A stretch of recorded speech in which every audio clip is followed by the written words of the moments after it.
Male beauty standards this last decade have gotten absolutely insane. This last summer, I was just playing Baldur's Gate 3, very recent game, very popular game. And so in this game, you have this small party of people that you carry with you and you do missions with them and all that stuff. And I noticed this group consists of some warrior women, some muscular mommies or whatever. But then you also have these soy jack men who can't even carry a sword. They can't carry a great sword. They can't do anything. But then they're muscular as fuck anyway. And that's my first point that I want to make about this whole beauty standard for men. I feel like because of video games, because of movies, the standard for men's bodies has become lean, muscular, which I don't know if you know this, by the way, if you go to the gym at all, because I go to the gym and I'm lean, muscular. When I walk through college, there's 1 in 50 guys who's also muscular. Or maybe even less, 1 in 100. It's very rare when I go through college for me to see other muscular men. Now, sure, I do see them, but they're very, very rare. I'm lean muscular too. You know what I get? I've gotten compliments from guys, from girls saying that I'm this big dude and whatever. I'm not even big, I'm lean muscular, like I said. But the point is, these games, these shows, these movies, they all act like being lean muscular is like the default male body, when it's not. The default male body, at least in the West, is fat or skinny fat. Most men don't have any muscle at all. But this isn't even the worst part of it, because at least your body you can control. I know a lot of men in the West are fat, but the thing is, you can work out, you can lose that weight, you can become jacked. We all have that option. That's all in your hands. So that's not even the biggest issue. The biggest issue for me is when it comes to facial features. This is where male beauty becomes 99% about genetics and bone structure. And this is obviously a big issue because you can't change your face. You can work out as much as you want. You can get the six pack, you can get the V taper, you can do all that stuff. Your face will remain the same. And I know a lot of people are going to say, oh, but if you lose the face fat, you're going to get a jawline. Not all fat people have a good bone structure. I don't know if you saw Nick Cotto Avocado the other day, but he lost all this weight. He still looks like a soy jack. It doesn't matter if he's thin or fat. Some people just have terrible bone structures, People really do think, that's how you know they're brainwashed. People really do think they're this Chris Pratt, and if I lose the weight, then I'm going to become Giga Chad. Most likely you're not going to be him, alright? Now there is a chance, I'm not saying there is, because if you're fat then you haven't really seen your bone structure. But it's very likely, even if you do lose your weight, you'll still be average. Or you'll still be ugly. There's nothing you can do about this. It doesn't help that society also looks down on men using surgery, There's these posts, there's these memes making fun of, for example, Elon Musk, who got a hair transplant and all that stuff, which I just don't understand. Women have been getting these surgeries for years. Nobody seems to care. But when men do it, all of a sudden, oh, you're being weird, bro. Just embrace who you are. Fuck that, bro. Why should I embrace who I am when that version of me gets looked down upon? It's just so weird. And, another thing women have is makeup. Nobody cares when women use makeup. And a lot of women, which is something I already pointed out in my past videos, but a lot of women are actually a 4, is actually a 5. But because they use makeup, now they're a 6 or a 7. And men don't have that option, If you're caught as a dude wearing makeup, you're weird. Like, nobody wants to see a dude who wears makeup. So for men, the only option is diet, is working out. But that goes back to my first point, which I made.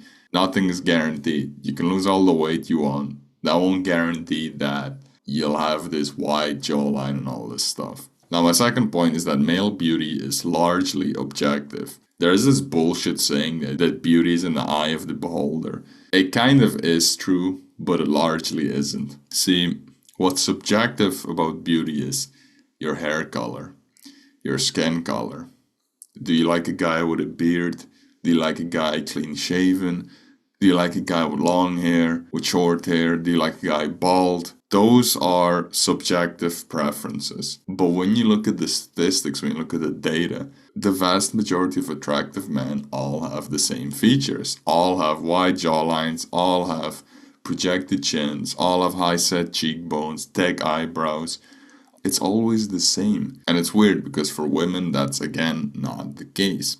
I made a video the other day called ugly traits tier list, and I put the main actress that plays in the Fallout show in the thumbnail, and one of the top comments is, "Oh, she's not ugly, she's beautiful, she's the best looking woman ever." And it just kind of made me realize how women can work with many features. Women can have hooded eyes, look attractive. Women can have bug eyes, they're still considered attractive. I don't like that shit, but the fact that there are men who still considered attractive means that you are somewhat attractive. Women can have a wide jaw, still look good. They can have a narrow jaw, still look good. Whereas men, there's this standard checkbox that you have to tick, which, essentially just boils down to what I said. The standard attractive man is going to be someone with wide shoulders, wide jawline, and other than your skin color, other than your hair, beauty is very objective when it comes to male beauty, which is obviously something bad because these are features that you, generally speaking, can't control. Now, the last reason why male beauty standards have gotten absolutely insane is social media. People really don't understand how much social media brainwashes you, and I don't just mean TikTok and Reddit and YouTube.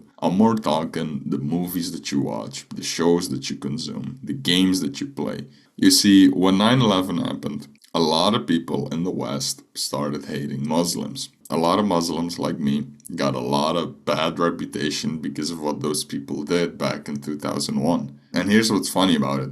It's not because of the actual event. That's the weird part, because people forget shit, bro. I think the other day I heard something about the Olympics. I don't watch the Olympics, but something in the Olympics happened this summer.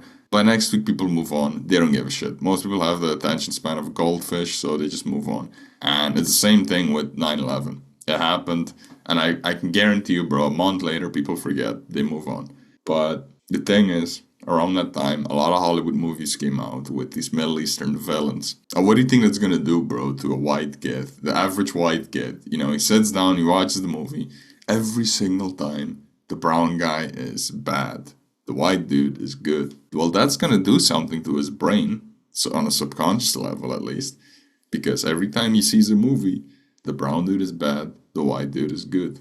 How do you think he's gonna react in real life when he sees a brown dude like me, who was just minding his own business, by the way, but he sees some brown dude like me, all of a sudden, I'm the evil guy, I'm the terrorist. It's the same thing with the male beauty standard. Everywhere you watch these days, every show, every movie, every game, you always see these very average women surrounded by very attractive guys.